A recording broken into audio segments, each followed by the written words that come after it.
اپنی بیماری ہو یا کسی کی بیماری، اس کی خبر سنتے ہی انسان پر ایک عجیب سی کیفیت طاری ہوتی، ایک بدمزگی سی ہوتی ہے، ایک دکھ، ایک غم، ایک خوف، ایک ہم، ایک پریشانی سے لاحق ہو جاتی کہ اب ہوگا کیا. مثلا میں جس وقت یہ پریپیئر کر رہی تھی، پڑھ رہی تھی، تو میرا بیٹا میرے پاس آیا، کہتے میرے پیٹ میں بہت درد ہو رہی، اور میں اتنی پرسکون تھی. میں نے اسے 1-2 سجیشن دی، ایسا کر لو، ایسا کر لو، ایسا کر لو، اور اس کے بعد میں بالکل مطمئن تھی. دنیا میں جو بھی کچھ ہوتا رہے، آپ خود پرسکون رہنا سیکھیں، اور وہ صرف اور صرف قرآن و سنت کی تعلیم ہی سے ہو سکتا ہے. تو ہر بیماری اور ہر تکلیف کی کوئی وجہ ہوتی ہے، اس سے ہمیں اپنی غلطیوں کو جاننے سمجھنے کا بھی موقع ملتا ہے، اور اللہ سبحانہ وتعالیٰ ہمیں اس کے ذریعے بہت کچھ سکھاتے ہیں اگر ہم عبرت کی نگاہ رکھیں اور واقعی ہم کچھ سبق سیکھنا چاہیں. پھر یہ کہ ہم مزید کئی چیزیں سیکھتے بھی ہیں. جب بیماری آتی ہے تو پھر آپ اس کے علاج کے لیے ڈاکٹرز کے پاس جاتے ہیں، آپ کی ملاقاتیں ایسے ایسے لوگوں سے ہوتی ہیں جو عام طور پر ممکن نہیں. مجھے اپنی بیماری کے دوران انتہائی پڑھے لکھے اور مختلف طرح کے لوگوں سے ملنے کا اتفاق ہوا. تو جب بھی میں کسی نئے ڈاکٹر کے پاس، بہت لرنڈ شخص کے پاس جاتی، تو میں سوچتی کہ کیا اس بیماری کے بغیر میں اس سے ملاقات کر سکتی تھی؟ نہیں کر سکتی تھی. اس سے سیکھ سکتی تھی جو اس نے مجھے 1-on-1 بیس پر بہت سی باتیں سکھائی ہیں، نہیں سیکھ سکتی تھی. تو اس میں بھی خیر ہے، تکلیفیں تو آتی جاتی رہتی، لیکن ہر چیز کا انسان اگر مثبت پہلو سامنے رکھے تو وہی لمحے انسان کے لیے خوشگوار بھی بن جاتے ہیں. مثلا آپ کے دانت میں تکلیف ہے اور آپ 1 گھنٹے بھر کے لیے ڈینٹسٹ کے کلینک میں سٹک ہو گئے ہیں، اور اس وقت جو مشینیں آپ کے اتنے دل کے قریب چلتی ہیں اور جو آپ سب کچھ دیکھتے ہیں، اس سے دل بھی دھڑکتا ہے، خوف بھی آتا ہے، اور موت کتنی شدت کے ساتھ اور اپنی بے بسی کتنی اچھی طرح انسان کو معلوم ہو جاتی. پھر اپنی غلطیاں ایک ایک کر کے یاد آتی ہیں کہ کیا کھانا چاہیے تھا، کیا نہیں کھانا چاہیے تھا، کیسے دانت صاف کرنے چاہیے تھے، کہاں ہم سے کوتاہی ہوئی. اور پھر یہ ہے کہ مرنے کے بعد اور آخرت میں، اور انسان وہاں ایسا غور و فکر کرتا ہے کہ جو آپ اپنی مصروف روزمرہ کی زندگی میں کر ہی نہیں سکتے، کسی صورت میں نہیں کر سکتے. اسی طرح جب آپ مختلف کلینکس پہ جاتے ہیں تو بعض اوقات آپ ورسٹ کیسز دیکھتے ہیں. گھر میں رہ کے تو آپ ہی بیمار بنے ہوئے، لیکن باہر جاتے ہیں آپ دیکھتے ہیں کہ ہم سے زیادہ کس تکلیف اور مصیبت میں لوگ، تو اپنی تکلیف کم لگتی ہے اور شکر ادا ہوتا ہے. یعنی پھر انسان تکلیف پر شکر ادا کرنا سیکھتا ہے. اسی طرح لامتناہی فوائد ہیں. اگر آپ ان فوائد پہ غور کرنا چاہیں اور آپ ان کو جاننا چاہیں، ان سب پر غور کا فائدہ یہ ہوگا کہ آپ کے اندر ایک عجیب اطمینان اور ایک شکر کی کیفیت پیدا ہوگی اور آپ پرسکون ہو جائیں گے. آپ نے دیکھا ہوگا ایک شخص فوت ہوتا ہے تو دوسرا اس کے فوت ہونے کی خبر سن کے ہارٹ اٹیک میں فوت ہو جاتا ہے. ایسی خبریں بھی آپ نے پڑھی ہوں گی. تو چھوٹے چھوٹے غم اور تکلیفیں جو انسان پہ آتی رہتی ہیں، یہ انسان کو مضبوط بھی کرتی ہیں اور بڑی خبریں سننے کا ایک حوصلہ بھی پیدا کرتی ہیں. اور ایک نبأ عظیم بڑی خبر تو ہے ہی ہم سب کے سامنے، وہ تو مرے ہوئے کو بھی اٹھا کے کھڑا کر دے گی. وہ کون سی؟ عما یتساءلون عن النبأ العظیم. کس چیز کے بارے میں آپس میں ایک دوسرے سے باتیں کر رہے ہیں اور ڈسکشنز کر رہے ہیں؟ اس بڑی خبر کے بارے میں. الذی ہم فیہ مختلفون، جس میں ان کی آراء مختلف ہیں، ان کے اپنے بھی ڈس ایگریمنٹس ہیں. ریالٹی کو جھٹلا کے یہ نہیں کہ یہ اتفاق کر گئے. کلا سیعلمون ثم کلا سیعلمون، ہرگز نہیں، عنقریب یہ جان لیں گے کہ حقیقت کیا تھی، پھر ہرگز نہیں، ضرور یہ جان لیں گے، انہیں چل جائے گا پتا کہ اصل حقیقت کیا تھی. تو ہم سب بھی جتنا اس دن کو بھلائیں، جتنا بھی ڈینائی کریں، لیکن بہت جلد ہم میں سے ہر ایک کو اس کی اصل حقیقت پتہ چل جائے گی. چھوٹی چھوٹی بیماریاں دراصل اس بڑی بیماری کی تیاری کا ایک حصہ بھی ہو سکتی. تو بہرحال بیماری انسان کے گناہوں کو بھی دور کرتی ہے، اللہ کی رضا کا بھی سبب بنتی ہے، کیونکہ منافق کو نہیں پتا ہوتا بیماری کیوں آئی اور کیوں چلی گئی، لیکن مومن جو ہے اس کے لیے بیماری میں بہت سارے سبق ہوتے ہیں. اور پھر اگر کسی کی بیماری کی خبر آپ سنتے ہیں، کسی عزیز پیارے کی، تو پھر آپ کے دل میں اگر ایک تڑپ اٹھتی کہ میں اس کے لیے کچھ کر سکوں، اس کی عادت کا آپ کے دل میں جذبہ آتا ہے، اس عادت پر کتنا زیادہ اجر ہے. اس کے بارے میں ایک حدیث آپ کے سامنے رکھوں گی. ابو اشعث کہتے ہیں کہ وہ دوپہر کے وقت مسجد دمشق کی جانب روانہ ہوئے. جامع دمشق بہت مشہور مسجد ہے، یعنی شام سیریا میں دمشق کے اندر ہی بہت بڑی، یعنی سینٹرل ماسک، اور یہ اس وقت سے ہے. راستے میں حضرت شداد بن اوس رضی اللہ عنہ سے ملاقات ہو گئی. صحابی ہیں، تو گویا دور صحابہ میں وہ مسجد آباد ہو چکی تھی. ان کے ساتھ سنابحی بھی تھے، نام ہے. میں نے پوچھا کہ اللہ تعالیٰ آپ پر رحم فرمائے، کہاں کا ارادہ ہے، کہاں جا رہے ہیں؟ انہوں نے فرمایا کہ یہاں ایک بھائی بیمار ہے، اس کی عیادت کے لیے جا رہے ہیں. چنانچہ میں بھی ان کے ساتھ چل پڑا. اچھا آپ جا رہے ہیں تو میں بھی ثواب کو مانوں. جب وہ دونوں اس کے پاس پہنچے تو اس سے پوچھا کہ کیا حال ہے. اس نے بتایا کہ میں نے اچھے حال میں صبح کی ہے. قال اصبحت بنعمت، ہیں بیمار لیکن کیا کہہ رہے ہیں؟ اصبحت بنعمت، اچھے حال میں صبح کی ہے. حضرت شداد نے فرمایا خوش ہو جاؤ، ابشر، کہ تمہارے گناہوں کا کفارہ ہو چکا اور گناہ معاف ہو چکے، کیونکہ میں نے نبی صلی اللہ علیہ وسلم کو یہ فرماتے ہوئے سنا ہے کہ اللہ تعالیٰ فرماتا ہے، جب میں اپنے بندوں میں سے کسی مومن بندے کو آزماتا ہوں، یعنی اس کا امتحان لیتا ہوں، اور وہ اس آزمائش پر بھی میری تعریف کرتا ہے، اس تکلیف کے آنے پر بھی میری تعریف کرتا ہے، یہ اہم پارٹ ہے، تو جب اپنے بستر سے اٹھتا ہے وہ اپنے گناہوں سے اس دن کی طرح پاک صاف ہوتا ہے جس دن اسے اس کی ماں نے جنم دیا تھا۔ اور اللہ تعالیٰ فرماتا ہے، وَيَقُولُ الرَّبُّ عَزَّ وَجَلَّ أَنَا قَيَّدتُ عَبْدِي، میں نے اپنے بندے کو قید کیا۔ آپ سٹک ہو جاتے ہیں نا، قید ہو جاتے ہیں، کچھ کر نہیں پاتے، اٹھ نہیں سکتے، میں نے اپنے بندے کو قید کیا۔ وَابْتَلَيْتُهُ، اور میں نے اس کی آزمائش کی، اس کا امتحان لیا، اور اس نے کیا کیا؟ اس پر بھی شکر ادا کیا۔ یہ لکھا ہوا نہیں لیکن محذوف ہے، انڈرسٹوڈ ہے، تو اس کے لیے اب تم اجر کیا لکھو؟ وَأَجْرُ لَهُ كَمَا كُنْتُمْ تُجْرُونَ لَهُ وَهُوَ صَحِيحٌ، لہٰذا تم اس کے لیے ان تمام کاموں کا اجر و ثواب لکھو جو وہ تندرستی کی حالت میں کرتا تھا۔ آپ کے تہجد چھوٹ گئے، آپ کی تلاوت چھوٹ گئی، آپ کی خدمت خلق چھوٹ گئی جو آپ صبح صبح گھر والوں کی کرتے ہیں اٹھ کے، آپ کے بازو کا ایسی غنودگی ہوتی ہے، آپ کے اذکار چھوٹ جاتے ہیں، اور آپ کو سب سے زیادہ تکلیف کس پہ ہو رہی ہوتی ہے بیمار ہونے کے بعد؟ میں اتنا محروم ہوں، یہ سارے لوگ اتنی اتنی نیکیاں کریں، خصوصاً اگر رمضان میں ہو جائیں یا حج پہ ہو جائیں، پھر تو اور بھی برداشت نہیں ہوتا کہ یا اللہ یہ کیا ہو گیا۔ تو اس وقت اللہ سبحانہ وتعالیٰ مہربانی کرتے ہیں جب عام بندے ساتھ چھوڑ دیتے ہیں۔ شرط ایک ہے، اور وہ کیا ہے؟ اس وقت بھی پازیٹیو رہو، اس وقت بھی اچھا ہی سوچو، اس وقت بھی اللہ کی تعریف کرو کہ یہ کسی مقصد کے بغیر نہیں آئی، اور میرے گناہ دھل جائیں گے، اور میرے لیے اس میں بھی فائدہ ہے، اجر و ثواب مل گیا بنا کیے بھی، اور بیماری کا اپنا ایک جو کفارہ ہوتا ہے یعنی گناہوں کی معافی، وہ بھی ساتھ ہو گیا، دگنا اجر آپ نے کما لیا، یہ دوہری کمائی کر لی بیمار ہو کر۔ اور جبکہ ہم کیا سوچ رہے ہوتے ہیں کہ ہم لوزر ہیں، ہم تو کھو گئے، سب کچھ چھٹ گیا ہم سے، تو اس وقت بھی پریشان نہ ہو اور اللہ سے اچھی امید رکھیں، اچھا گمان رکھیں، تو اجر ہی اجر ہے، فائدہ ہی فائدہ ہے۔ اور یہ لفظ کتنا خوبصورت ہے کہ قیدت عبدی، بالکل آپ ایسے لگتا ہے نا قید ہو گئے، سب حرم جا رہے ہیں، آپ نہیں جا سکتے، سب کھڑے ہو کے عبادت کر رہے ہیں، آپ کھڑے نہیں ہو پا رہے، سب روزہ رکھے ہوئے ہیں، آپ روزہ نہیں رکھ پا رہے، لیکن اللہ کے اجر لکھا جا رہا ہے۔ جب آپ گورنمنٹ جاب کرتے ہیں تو آپ کو سال میں کچھ سک لیوز ملتی اور وہ ود پے ہوتی، اسی طرح میٹرنٹی لیو بھی ود پے ہوتی، پھر کچھ ہاف پے پہ ہوتی، کچھ عرصے کے بعد وہ وداؤٹ پے ہو جاتی، اور کچھ عرصے کے بعد آپ کو جاب چھوڑنی پڑ جاتی۔ اللہ کے یہاں ایسا نہیں ہوتا، بیماری پر آپ کو ود پے لیو ملتی ہے، نماز اور کچھ نیکیوں سے جو آپ روٹین میں کر رہے ہوتے ہیں۔ ایک اور جگہ پر آتا ہے کہ بخار جہنم کے جوش سے ہے اور یہ مومن کا آگ سے حصہ ہے، ام منکم الا واردھا۔ پھر اسی طرح ایک اور حدیث میں آتا ہے، بخار جو تھا نبی صلی اللہ علیہ وسلم کی خدمت میں آیا اور عرض کیا، مجھے اپنے لوگوں کے پیچھے بھیجیے، تو آپ نے انصار کے پاس بھیج دیا۔ ان کے ہاں 6 دن رہا، 6 دن رات، اور ان پر بخار بہت سخت واقع ہوا، بہت زیادہ بخار آیا ان کو، بخار ان کے گھروں میں گھس گیا، تو انہوں نے آپ سے شکایت کی۔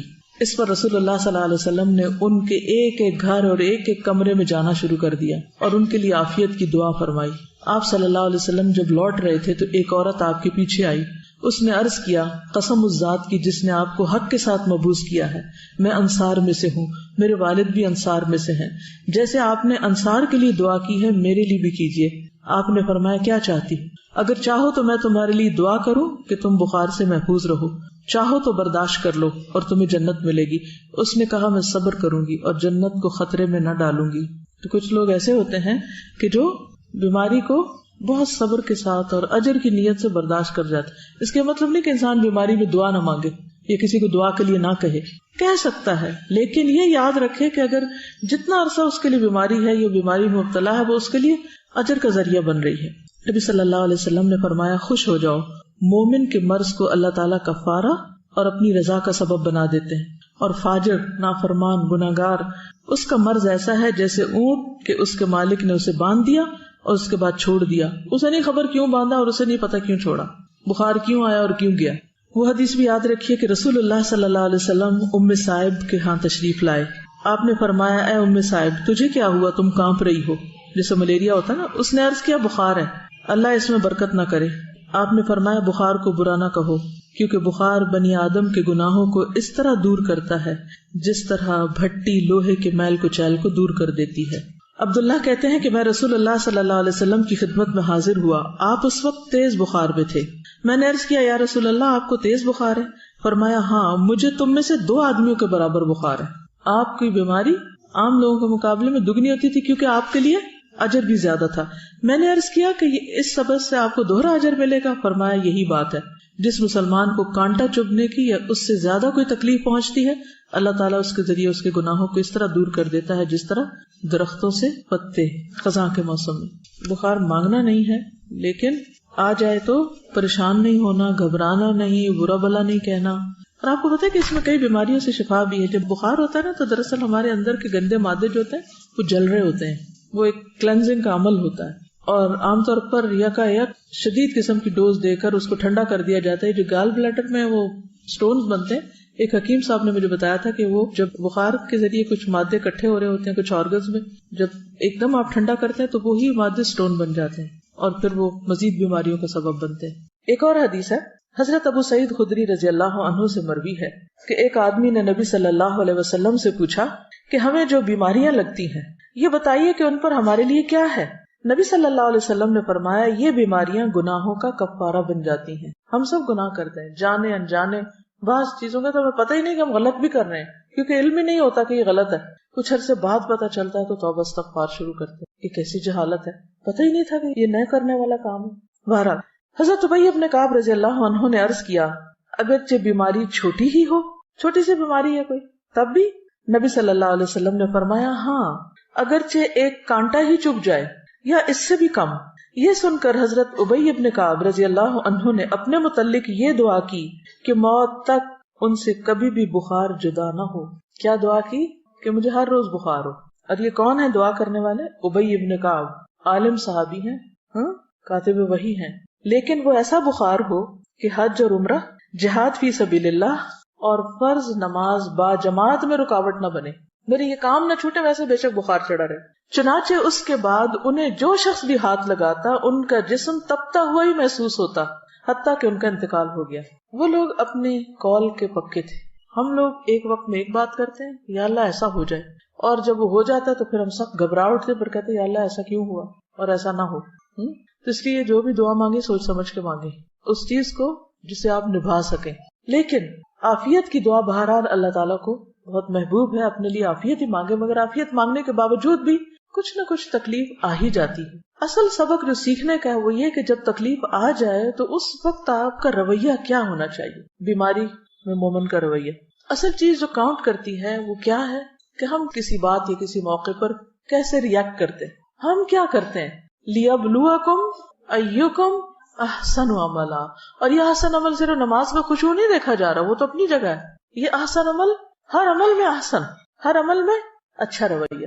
آپ دیکھیے کہ اگر اس بات پر انسان پورا اتر جائے تو جنت بھی ہے اس کے لیے, لیکن دنیا میں بھی کتنا سکون ہو جائے. ہمیں عموماً تکلیف کس چیز سے ہوتی ہے؟ لوگوں کے کن رویوں سے ہوتی ہے تکلیف؟ جب وہ چھوٹی چھوٹی بات پر آپے سے باہر ہو جاتے ہیں. کوئی بات مرضی کے خلاف ہو گئی تو اتنا نیگیٹو وے میں ریئیکٹ کیا, موڈ آف کر لیا, کئی دن تک بولنا چھوڑ دیا, سیدھے منہ بات نہ کی. اسی سے تو دل تنگ ہوتے ہیں نا, کہیں بھی اکٹھے رہنا مشکل ہو جاتا ہے لوگوں کا. تو مومن کا دل غمگین ہوتا ہے لیکن اس کا چہرہ مسکراتا ہوتا ہے. مرضی کے خلاف بھی بات ہو جائے تو کوشش کر کے مسکرائیں, ورنہ کیا ہے کہ شکوہ ہے کس سے؟ اللہ تعالیٰ سے کہ کیوں ہمیں آزمائش میں ڈالا. کیونکہ کوئی تکلیف نہیں آتی مگر اللہ کے اذن سے آتی.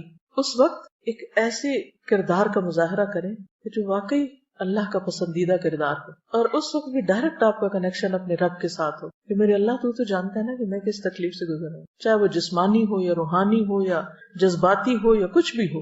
بندوں کو سنانے کا فائدہ نہیں, وہ سمجھ ہی نہیں پاتے کہ مسئلہ کیا ہے. آپ ایڈوائس لے سکتے ہیں کسی سے, لیکن آپ لے کے دیکھیں مایوسی ہوں گے, کچھ بہت فائدہ نہیں ہوگا. تو بہتر کیا ہے, پرو ایکٹیو اپروچ اختیار کریں.